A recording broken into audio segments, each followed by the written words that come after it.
Hey out there. I wish that this could be a more fun subject, but I guess it's something that I gotta share. Alright.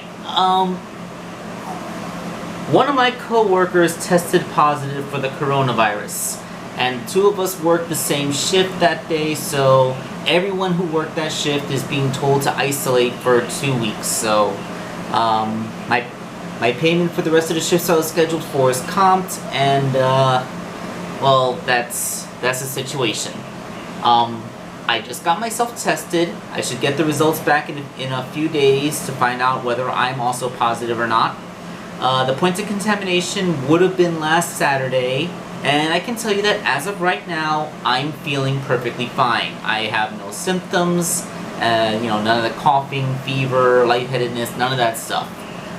But I also know that it can take up to 2 weeks for you to actually manifest symptoms after you've been infected. So I could feel perfectly fine right now, but, in another week and a half, all of a sudden, fever.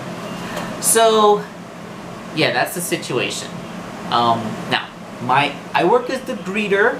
That means that I'm up on the top floor, and basically I'm by myself. So my particular position at my job means that I don't get into close contact with most of my coworkers for most of my shifts. So that means, hopefully, I actually wasn't close enough to the coworker to, catch it from them.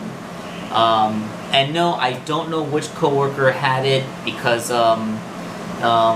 because it's private medical information. That kind of information is kept classified. They didn't tell us who had it.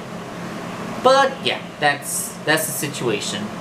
I think it should still be safe for me to work on custom toys. I'll wear a mask so I don't breathe on them, and I'll always be sure to disinfect my hands to make sure that happens. Let me know if you think that I should hold off on making anything until at least I get back negative results from that test. You know what? Yeah. As soon as I said it out loud, I realized that I should do this. I am not going to work on anybody's custom toys until I get the results back negative. Because if I am infected, I know the virus can live for different amounts of time on different surfaces. Whenever we have clothing that's been tried on at my job, we have to keep it in a quarantine bin for 2 or 3 days to make sure that any trace of virus on it has time to die. But I don't know how long it would live on a plastic toy, so let's just not mess around with any of that stuff until it passes. So yeah, sorry about that, guys. Alright, but hey, I'm feeling optimistic. Don't worry about me. And everything should be fine. This is Wake Angel 2001, hopeful.